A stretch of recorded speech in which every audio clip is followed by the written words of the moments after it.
Hello, this is Colin Thompson. Welcome back to the next episode of our International COVID Coaches. We're a set of coaches, most of us here in Shanghai, China, who have went through the COVID outbreak. Actually, I wrote it down today, we're on about day 90 here, which means that we went through for about 3 months dealing with and living with the COVID outbreak regulations. I say the regulations because luckily most of us have not been personally impacted by getting the virus. And that's very important because we want to offer you tips on how you and your families can hopefully stay safe and avoid getting contaminated. Also, information on how you can reach out and support your loved ones that do get contaminated. Okay, so we're about 3 months in, and it is the first week of April. Wherever you are located globally, we do hope you guys are really starting to get accustomed to the regulations that are in place. This is a very, very tough time. We understand this. We want to make sure that you guys have the tools you need to not just take care of yourself, but take care of your families for the next few weeks, for the next few months. We don't know how long this is going to impact all of us, and we do know that each and every day, until we're able to establish a strong mind, a strong body, this has the opportunity to really impact us in a negative way. So today we're going to again talk about ways that we can avoid what we call letting the negative aspects of the outbreak affect us. So today we have Gregor Tavares from Brazil. Now Gregor has a very interesting story. Gregor is an expat, and I call him an expat and a culture coach. He helps people to adapt to new cultures, both professionally and personally. Gregor's story is interesting because Gregor was in his home country and then returned to China during the COVID virus outbreak. And when he returned to China, it was him and his pregnant wife. So he has a story to share, making a decision to come back, and then some of the challenges that they overcame during this time. So Gregor, please introduce yourself and share with us that decision to come back to China during this COVID virus outbreak. Thank you very much, Colin. I really appreciate the opportunity for being here and to really spread a message of hope and positivity for the ones that are facing, and the ones back in the US and the ones worldwide, as half of the population nowadays is through some sort of, let's call these lockdown. Right. So global situation that we are facing. So I'm very glad to be in here. And I need to share with you that the quarantine period that we had when we first came back to China was something that we never had to go through that before. And now it starts to become a familiar thing for many people around the world. But at the same time, I feel very lucky of just being here, as nowadays, as we know, because of the measures that are taken by the Chinese borders, foreigners are not allowed at this present moment, to enter mainland China. So I'm very glad to be here with my wife, and I just want to share that we made that decision. We were back in Brazil with family members and parents from my side, my in-laws, and everybody was telling us, don't go back to China.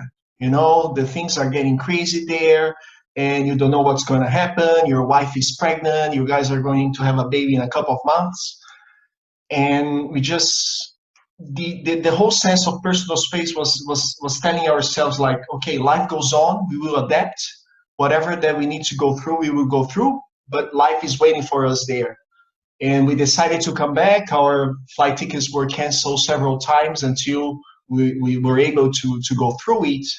And when we arrived, there was this intensive period of quarantine, which was 2 weeks. And I mean, don't get me wrong, different cultures have different ways of addressing it. But as we know, as foreigners here in China, the lockdown in China, it's really through Chinese characteristics, which is you're not supposed to go out or anything. And things that's the way it is, right? Right. But I mean, of course, I respect, and I really believe that is for a greater purpose and a common well-being for the whole population. So that's what we went through. 2 weeks not going outside for anything, and everything that we needed, we received by delivery at our home during that time. Right. And you had to go through a a sort of mandatory, a soft not even mandatory, a self-imposed quarantine, well, homestay when you returned, right? They Yes. may be monitoring your incoming and outcoming, but you could sort of go out, right? Actually, you were not supposed to go out during these 2 whole weeks. Right. And everything that we were receiving was through delivery, food, and basic needs. So the sense of like when I speak with people back in Brazil, they go out for to shop and Right. for the basic things, but we were not So you, supposed to be so doing. you guys did not. So you guys were on a real quarantine, and I say that because a lot of people, as you mentioned before, in China, if the system says people stay inside, everybody's staying inside, right? They're True, gonna true. follow to a T. Yes, yes. As a matter of fact, if you go outside, people are gonna probably make a phone call. So it's very different. So you were on a mandatory quarantine where you guys could not go outside. We were on a more of a soft one Yes. where one person Yes. can go All outside right. every All few right. days and whatnot. But okay, you mentioned one of the reasons you left your home country was for a need of personal space. So interesting. You're looking for more space, and you come back here, and you get all the space you need, and you can't leave that space. You also mentioned that one of the things that you and your wife experienced, anytime, well, most couples, most families, or two even strangers, two people living in the same room during this time, or in the same place during this time, they're going to experience highs and lows. If the relationship is good, or everything good about it, it'll be amplified. It'll be even better. If you guys love sitting on the couch together talking, you're going to do more of that, right? If there are things that aren't so good, that's going to be amplified as well. You mentioned that you guys came back because you both wanted more personal space, but then when you returned, that personal space became an issue. So share with us how that need for personal space here arose, and how you first discussed that with your wife, who is pregnant. Mm-hmm. Yeah, thank you, Colin. That's true. I mean, in terms of, I feel thankfully we were at home during this quarantine. I got a few friends of mine that arrived just a little bit afterwards, and they had to stay in Somewhere else. hotels that's designated for quarantine. I mean, we were at home with our things and our space, and I feel very good with the space itself, the environment that we have here. At the same time, as you mentioned, the things that are great, which is, we are spending and enjoying the time as a couple as we get ready to become a father and mother. So Right. becoming a parent thing, we know the focus will, at least for the very beginning, as I know you're also a father for a few months now. So the focus of your energy will be very focused on this new creature that is coming to add to the family.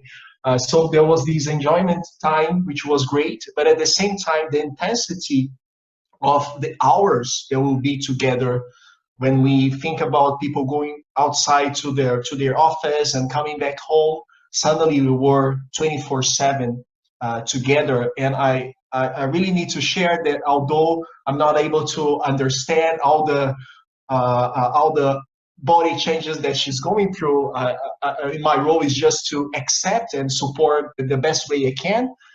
But I also have my own limitations, and sometimes I wouldn't know what are these extra sensitivity and the emotional changes might be triggered. Right. So what I used to respond, what I used to answer in a certain way that wouldn't affect her, suddenly we are getting not only the intensity of those 2 weeks, but also the extra sensibility, which I try my best to adapt, but I also have my own limitations on that. So there was many challenges in different areas that we had to face it, and I believe more than ever our connection and our communication was very important to be able to start to establish not only our personal space as a couple, as a family, but also the individual personal space of each of us. Right. That's very important, because when I think about personal space,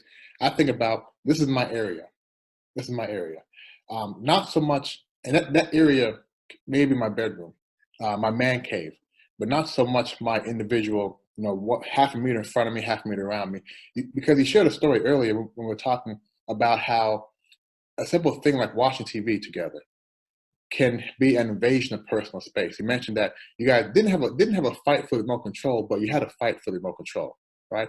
So share with us that interaction and how you guys actually started to turn things around and be able to respect each other's personal space, and also, what's the word?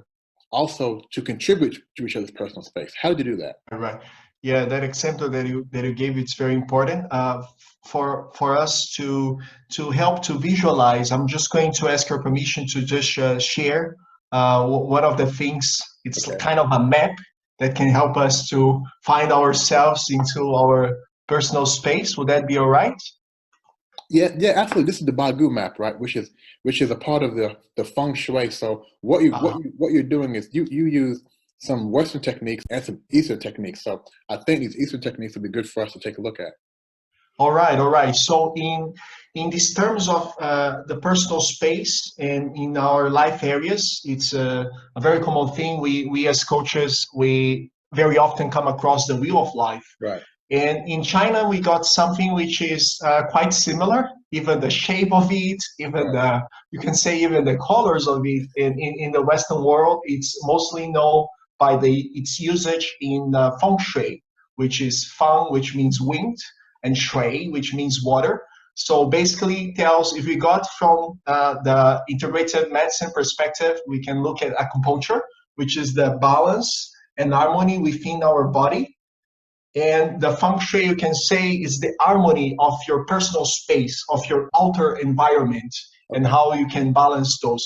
So, of course, my wife, she has been aware of these interests that I have, and also into, as you mentioned, different rooms. Okay, this is my office, this is my working room, this is my relaxing lounge room.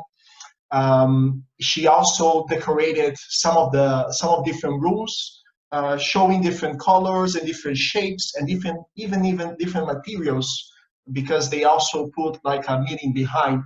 And of course, she has been aware of it, but as you mentioned before, the intensity of it becomes much higher because of the intensity of time spent together. So those areas, they became very important in terms of, okay, if we're going to be living at the same room, it's not only a matter of, okay, closing the door itself, but also focusing our attention on something that is important for you. In that sense, a way that we found to do that, not only the physical space-wise, but also the focus of our attention-wise was inviting each other to be part or not into different activities. So you mentioned the example of watching the TV. We had some issues, which was in the first days of quarantine. I'll be watching something, the sound would be loud, and oh my god, like after some time watching it, and my wife would suddenly feel, okay, that's not what I'm in the mood of getting it. So just the basic use of, it's something so simple, but just tells you that, all right, so this is my thing now. Would you like to be invited to watch together, or I want to watch this, you want to do something else? So making these very clearly, I felt was such an important thing through this learning curve that we went through. Also, that respect, personal space. Also, that allows you both to be in that same space, not personal space, in the same room together. You watching TV with your headphones and her doing her thing. I think a little thing, like you said, a small thing like using headphones really carries a lot of weight. And I can give you another example. Like my wife, she likes scents and essential oils, and sometimes, like, I'm going to have something to eat, I don't want to be with the smell of mint or with the smell of lavender, because I'm gonna grab something to eat. I mean, and I can also put that very clearly. So it's not only in terms of sound, in terms of smell, in terms of sometimes she wants to be doing things for the baby, uh, and I'm not in the mood. Or sometimes I want to be getting things ready for the baby, preparing the many stuff that Right. I will learn how to use very soon, but she's not in the mood. So even things that are, oh, of course, the baby is very important for me. It's very important for her. I mean, it will be my son, will be her son as well. But at the same time, not getting attached into, okay, that's not what I want at this very moment. I'll be focus my attention on something else. Right. And this personal space is telling each other that it's not that I don't value our baby, it's just I'm not in the mood for that. I'm focusing my attention in something else. So it becomes beyond the physical space itself, becomes where do you want to focus your attention on? And sometimes we choose to do that together, but sometimes I'm doing this and she's talking with her friends Right. in a different mood. So just respecting each other's focus of attention that And we can. Gregor, you mentioned something very important, and I never really visualized it before, and I see it now. When we talk about personal space, we think about our personal area. You had a great example about your wife having oils, which have an aroma, and you would think that the aroma may be inside the entire house, which means you're smelling it everywhere you go, and you don't want to smell it, and that may be an invasion of your personal space because you are also smelling, and by her doing that, it's not allowing you to have a aroma-free environment. So I never thought about it like that, and I'll tell you why it hit me, because my wife and I had the same exact challenge, right? I reacted a little differently. She likes to burn incense a lot, and I just couldn't take it.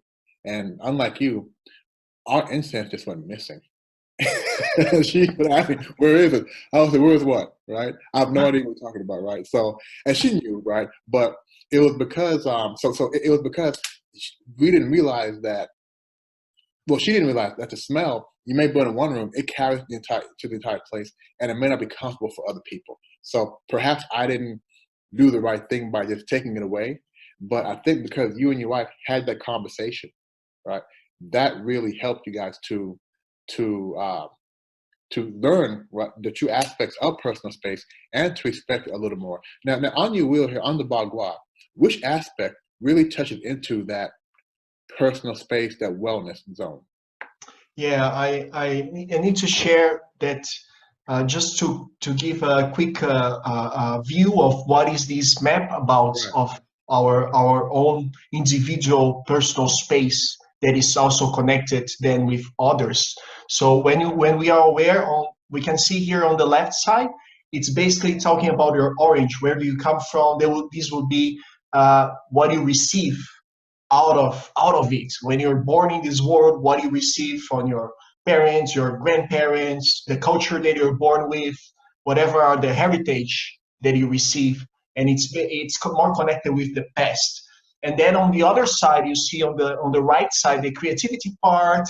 It's our children, but not only the kids that you live in the world, so Right. more future focus, but also your legacy, your creation, and you can see how they are complementary.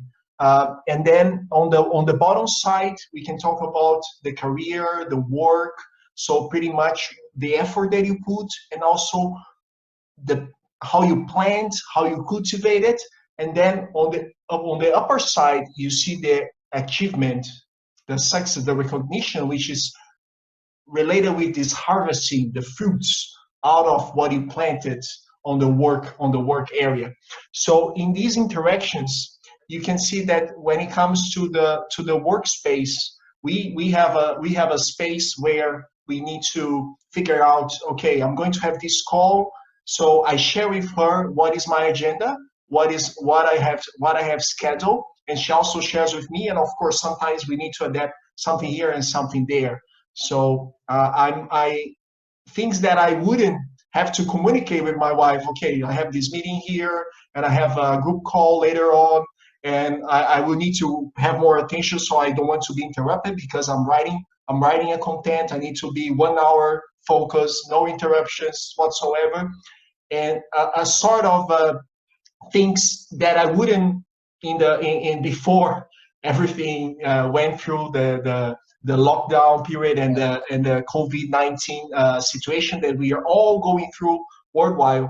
Many things that we wouldn't have to let each other know, and suddenly we are coming to a space where when I'm in the office, I let her know, okay, now you're free to reach me out if you need something.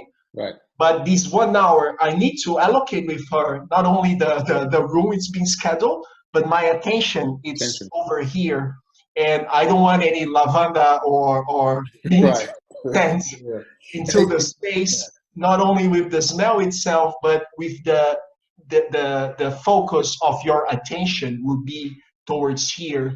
And I feel this is so important to be done in a way that when you're able to plan that in advance, you avoid the turmoils of the crisis. And of course, it's much easier to say that after we went through the quarantine together in the very beginning. Sometimes we were getting close into that moment of, things getting very heated. It's always easier to look back. And Gregor, we got to wrap this up. But let me challenge our listeners, our viewers here, because I think this is a great new concept, the Bagua. And right now, I think everybody watching this, the one thing they do have is time, right? They have time on their hands. So viewers, I would challenge you guys to take a look at this, do a Google, find the Bagua wheel, print it out in color, and on a daily basis, you and your family members sit down and address one area. For example, let's look at family origin and heritage. What are we going to do today to build up this area? And do something. It doesn't matter what to do, something positive. And then go to another area. On each area, each day, choose one area and constantly as a family talk about how we're doing right now and what can we do right now to change it, to improve it. Even if you think it's going well, there may be some room for improvement, or somebody else may not think it's going so well. So it's great to have that conversation. And I want to point two things out here. For work, career, business, and material wealth, prosperity, and abundance, we know right now a lot of people have been impacted, losing jobs, losing income. We understand that. I think it's very important now to have this calm conversation, right? Address this. We know where we are. We have a little concern that we no longer have a job. What are some things that we can do to make sure that once the COVID restrictions are finished and it's time to get a job, what can I do to make sure that I'm competing with all the other people that are going for the same job that I am? For the material wealth side, what are some things we can do right now to make sure our families can eat every day? There are school programs that are still delivering food to families for the kids.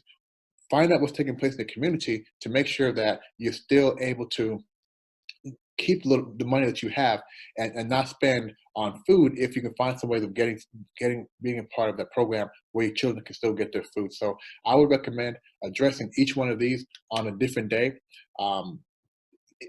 Guys, it can't hurt. We have the time now. All these ideas are things that can be done to improve what you're doing inside the household. So Gregor, I'm going to ask you for your last comments here. Can you close this view? Yes. I'm just going to, that was a very well put, Colin, and I'm just going to share one activity that you can all go forward with. It's not only doing for yourself, so you can look at the different areas and pinpoint what are the things that are good about those areas and what are the things that you probably need to work on. And always remember to value the things that are good about, because one very important aspect of these life areas is, okay, perhaps your work has been impacted in a way that you're not able to work online, but how about the other areas? Because those areas, if you value the things that are good about, you're able to uplift yourself so you can put energy into the things that are probably not so good at this very moment, but value those things. So it's not only what I need to work on, but also valuing what more are you getting.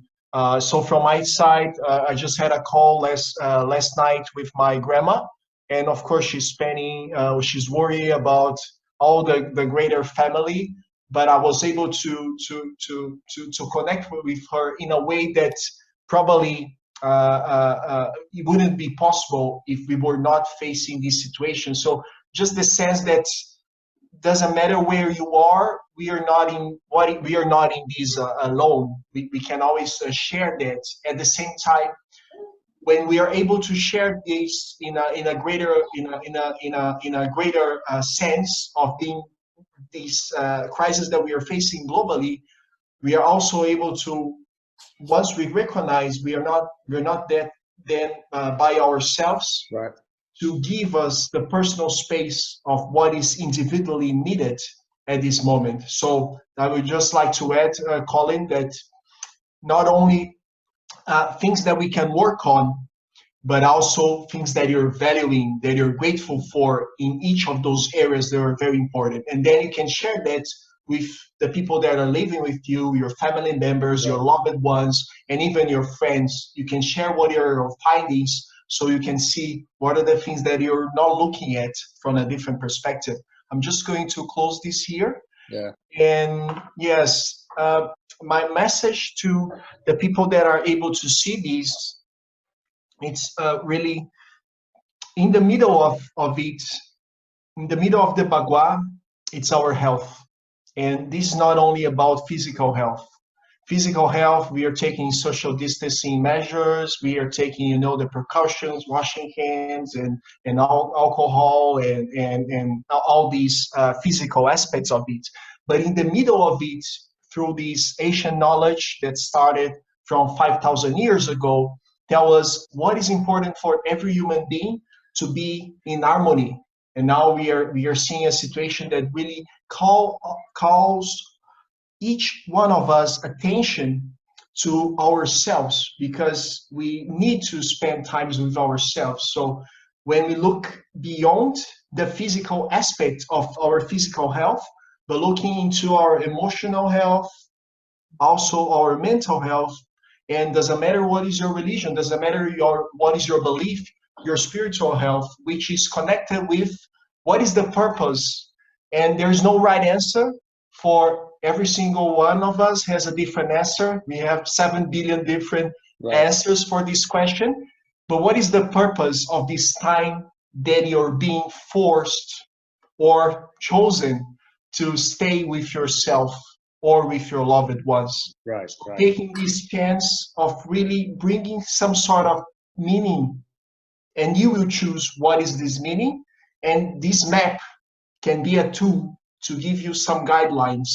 What are the things that I perhaps wasn't looking at, an area that was neglected? And this situation is making me now to focus and to look at and to face it. So this is an invitation for you to look at this bagua, and you are able to face it, you're able to embrace this situation, and then when the situation passes, you're able to move forward with a different view of things. Right. So Gregor, thank you. And I think what I like about the bagua, two things, right? It's proven to be effective because you guys have used this, and I'm quite sure that you coach your clients to use it as well. And for a lot of folks in the West who've never heard of the bagua, this is something you can now do some research on, and it really helps people have the conversation. What is going good? What can be improved? And what do we really have gratitude for in our current life? I think that anything families can do now to focus on the mental aspects of what's taking place. Most of our videos so far have been dealing more with relationships and mindset, because this is the first part that's really impacted outside of being physically sick. This is the first part that's really impacted by the homestay. I don't like lockdown, by the homestay. It's the relationships and it's the mindset. So thank you again for sharing what you did and what you advise your clients, because it's very important that people start to now think out of the box. Try some new methods to improve your relationships. Try some new methods. Actually, I'm sorry, I shouldn't say improve relationships. Try some new methods to maintain your relationships right now. Try some new methods to make sure that you, for one, have a positive mindset, because if you don't, that may creep into some other people in your family. So Gregor, before we close out, how can people get a hold of you? Yes, I'm available in the contexts that you can see, and I'm especially experienced working with foreigners arriving in China, they need to somehow face the cultural differences.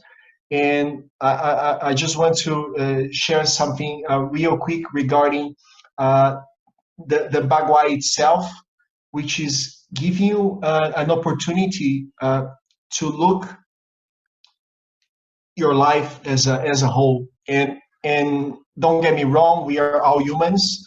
We get triggered by the one thing that's going wrong, and then we focus our attention. So nowadays in the news, everywhere else is coronavirus here, coronavirus there, and we focus on the things that are wrong, and we forget about everything else surrounding us that is right, that is a blessing for this moment that we are facing. So I'm available for anyone going through any sort of a crisis, that are having issues, to just focus on the things that are out of fear, out of the extreme situation that they might be facing, but forgetting to look from a broader perspective, a more holistic perspective of the moment that they're going through. So my contacts are there, available, and we got the hours difference of time zone, but I'm sure we can be connected through it. Doesn't matter where you are. Gregor, thank you much. And I want to, before we close out, I want to thank you for joining us. I think you're a few kilometers from me here in Shanghai, so hope to see you face to face too, not just through the screen. And to all of you, I want to really, again, just give my sincere props to all of the medical workers, all of the delivery people, all the people who are still working right now, because they are working to protect everybody. So when you go outside, if you go outside, if you go to a store, if you go to get a delivery, just make sure you say thank you, right? Because they are putting themselves and their families at risk each and every day to make sure that we are safe. So thank you guys, and we'll see you on another episode. Thank you.